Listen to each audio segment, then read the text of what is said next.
Hello to all, welcome back in this new video. सभी को मेरी ओर से नमस्ते। And today's video is going to be part 4 video on literary criticism.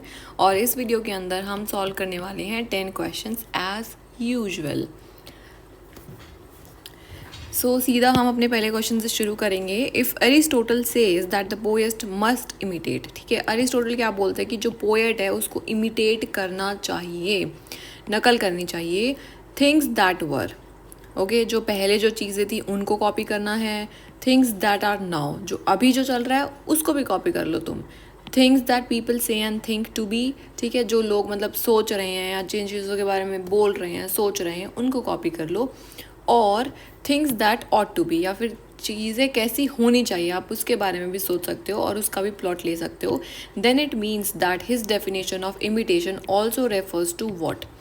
तो ये बताना है कि भाई ये तो उन्होंने बोला बोला, ठीक है, तो इससे हमें और बताना है कि अच्छा ये तो बोला बोला लेकिन इससे तुमको क्या समझ में आया वो और बता दो हमें। Then it means that his definition of imitation also refers to what, morality, अच्छा, realism, realism you know what is realism, जो सच्चाई है उसको एकदम ऐसे कैसे जो का तो दर्शा देना, दैट इज़ रियलिज्म। मोरालिटी मतलब मोरल्स, मोरल्स और एथिक्स अलग अलग होते हैं। मोरल्स आर पर्सनल बिलीव्स जो हर एक इंसान के अलग अलग होते हैं, so that is morality. Conventional opinions of people, okay, so conventional opinions, opinions के बारे में बात कर रहे हैं लोगों की जो पहले से चलते आ रहे हैं, या फिर ऑल ऑफ द अबव। सो हमने देखा था कि ऐसे क्वेश्चंस में हमें देखना है ना कि all of the above is the answer. So what do you think कि इसमें क्या आंसर है हमारा? इसमें भी ऑल ऑफ द अबव ही आंसर है। So very good, very nice है। तो जहाँ पे भी ऑल ऑफ द अबव दिखे वहीं टिक कर दो ऑल ऑफ द अबव को।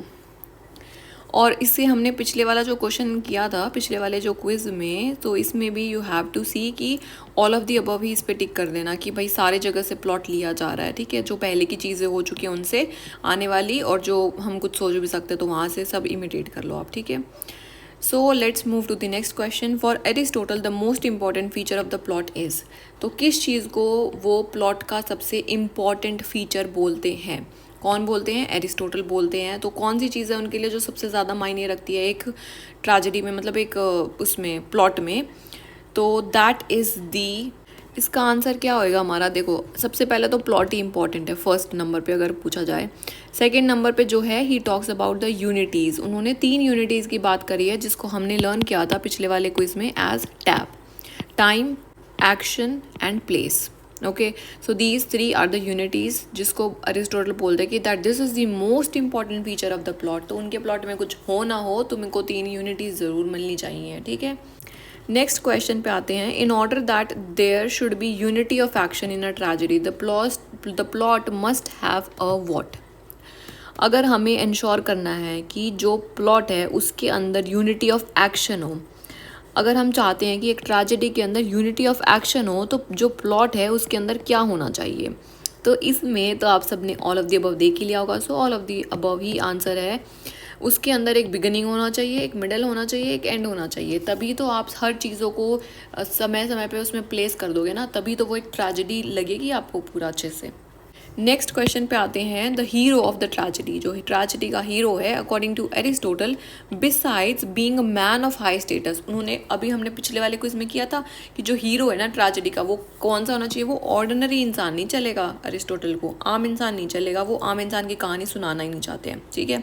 उनका हीरो जो होना चाहिए that should be a man of high status, एकदम राजा महाराजा ये चाहिए उनको।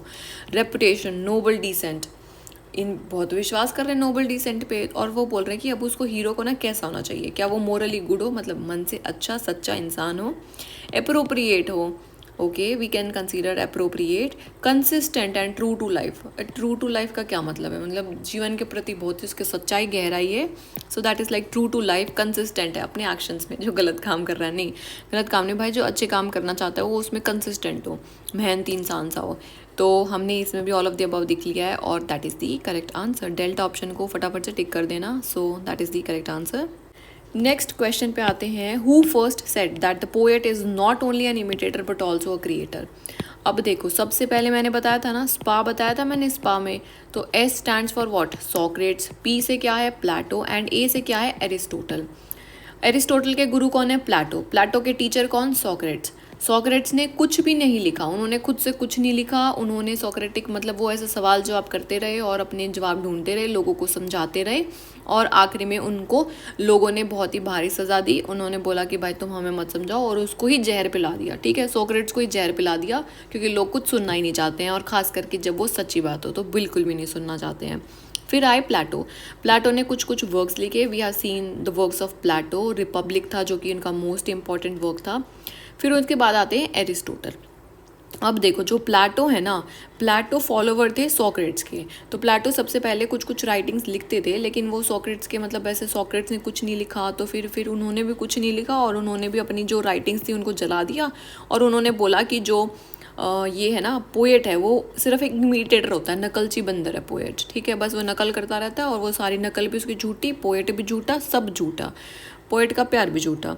ठीक है, तो ये बोलना चाह रहे थे प्लेटो। लेकिन अब एरिस्टोटल आते हैं, वो इस चीज़ को मॉडिफाई करते हैं और बोलते हैं कि जो पोएट है ना भाई, चलो मान लेता हूँ मैं कि वो इमिटेटर है, नकलची बंदर है, लेकिन उसके साथ साथ वो एक क्रिएटर भी है।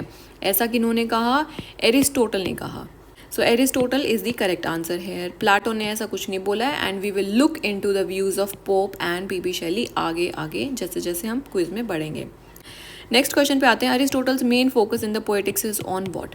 तो हमें बताना है कि एरिस्टोटल का सबसे ज़्यादा फोकस पोएटिक्स वर्क में किस चीज़ पे है। ये तो आप वैसे भी बता सकते हो कि उनका फोकस सबसे ज़्यादा ट्रेजेडी पे है। वो ट्रेजेडी कोई एपिक से कंपेयर कर रहे हैं, ट्रेजेडी के बारे में वो बता रहे हैं कि भाई ये 3 यूनिटीज़ होनी चाहिए, प्लॉट, कैरेक्टर, ब्ला ब्ला ब्ला। सो सारी चीज़ें उन्होंने किसमें के लिए बता रहे हैं, ट्रेजेडी पे उनका ज़्यादा फोकस है। तो इसमें हमारा हो जाएगा ट्रेजेडी आंसर। एपिक और कॉमेडी और सटायर इन सब के बारे में थोड़ा थोड़ा उन्होंने टिप्पणी करा है। ज़्यादा तो उन्होंने ट्रेजेडी के बारे में बताया, फिर उन्होंने ज़्यादा एपिक के बारे में बताया, फिर कुछ कुछ सटायर एंड कुछ कुछ कॉमेडी। नेक्स्ट क्वेश्चन पे आते हैं। In which chapter of Poetics Aristotle asserts that?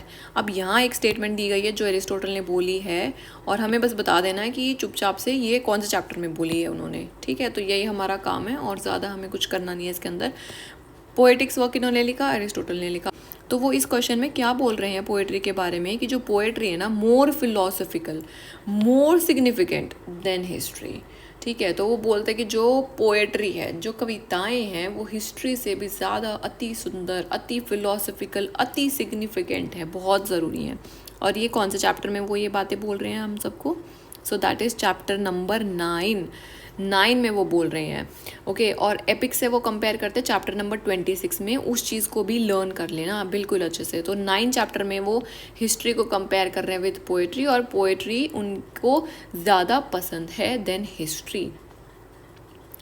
Next question is, on what grounds does Aristotle defends the mimesis, or what are his observations about mimesis? अब ये mimesis क्या बीमारी आ गई भाई?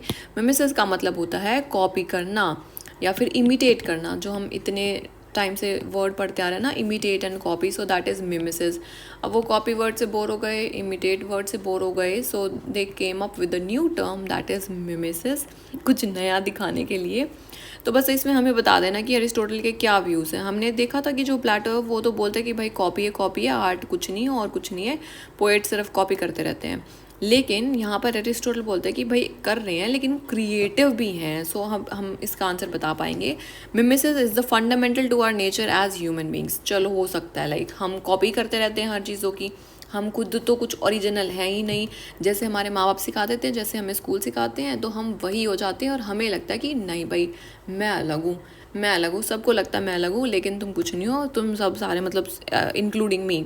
तो we all are the results of the parenting, the schooling that we had. Okay, B option is human beings are most imitative of all the creatures. ठीक है, तो वो बोल रहा है कि ह्यूमन बींग्स ना सबसे नकलची बंदर है, सबसे ज़्यादा। हम बंदरों को बोलते हैं, लेकिन इंसान है वो सबसे ज़्यादा नकल करता है।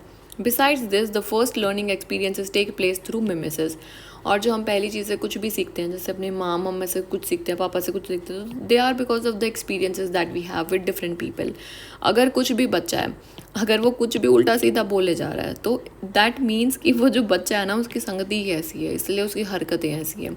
कोई बच्चा बहुत ही ज़्यादा शांत है, तो दैट मीन्स कि भाई वो शांत इन्वायरमेंट में रह रहा है, इसलिए वो मतलब ऐसे इफेक्ट हो रहा है उससे। बच्चे का कुछ नहीं है इसमें, चाहे बच्चा किसी को गाली दे रहा है, चाहे बच्चा बहुत शांत है और सबसे अच्छे से बात कर रहा है, it's all about the surroundings. All human beings take pleasure in mimesis, सबको मज़ा आ रहा है कॉपी करने में, because all find learning and inference, क्योंकि वहीं से हम सीखते हैं, वहीं से हम अपना कंक्लूजन्स निकालते हैं। असेंशली प्लेजेंट, ठीक है। सो इसका भी oh my god, delta option is all of the above. So all of the above देखा, yes yes yes, this is the correct answer. सारे टिक कर देना फटाफट। मिमेसिस का क्या क्या है देखो, just revise it once again. Fundamental है हमारे नेचर ह्यूमन बींग को, फिर हम सबसे ज़्यादा मिमेसिस से लर्न करते हैं, और जो हमारा लर्निंग एंड इन्फेरेंसेस है, कंक्लूजन सब निकालते हैं हम through the art of mimesis. तो एरिस्टोटल ने मिमेसिस को बोला कि ये क्रिएटिविटी है हमारी। नेक्स्ट क्वेश्चन में आएंगे, what according to Aristotle are the elements or quantitative parts of a formal structure of a tragedy. तो ट्रेजेडी के बारे में तो वो बात कर ही रहे हैं, वो तो हमें पता ही है, लेकिन वो यहाँ पर पूछना क्या चाह रहे हैं कि कौन से पार्ट्स हैं जो कि क्वांटिटेटिव पार्ट्स हैं। ओके, क्वांटिटेटिव पार्ट्स हमें बताना है ट्रेजेडी के, कौन से क्वांटिटेटिव पार्ट्स हैं।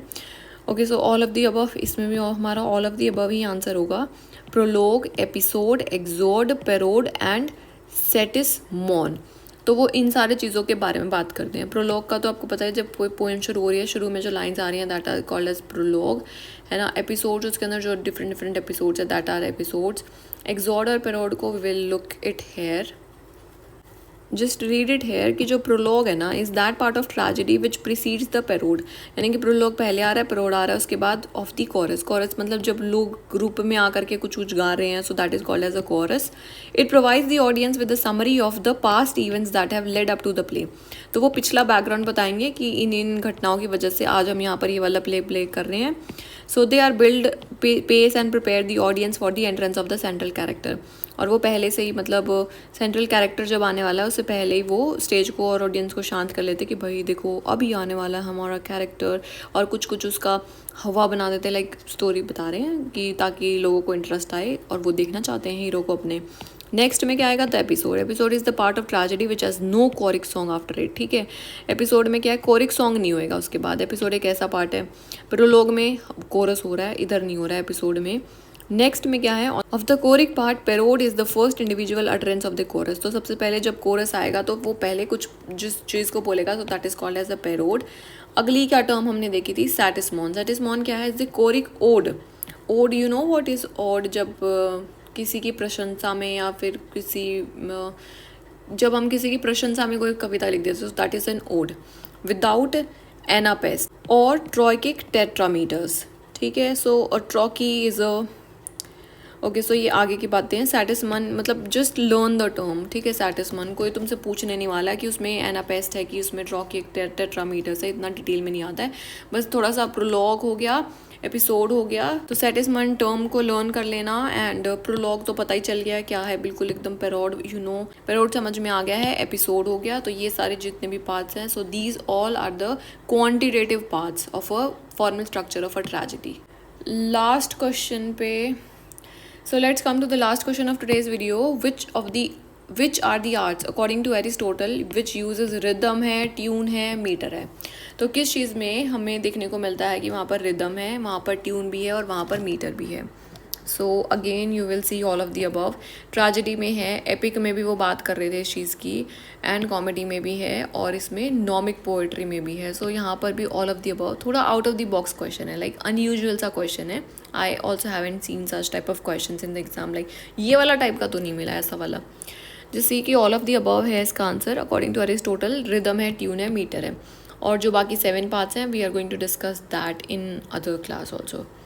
सो आज के लिए बस इतना ही, और मुझे भी अभी बहुत ज़ोर से नींद आ रही है वीडियो बनाते बनाते, और टाइम कितना हो रखा है, 3 बज रखे हैं सुबह के, ठीक है। मैं already like I sleep at 12, लेकिन अभी 3 बज गए हैं just to make the video, and I am also literally tired. So and all of you, just when you wake up in the morning, do exercise and stay fit, eat healthy food, and good night to all and goodbye to all. I will meet you in the next video.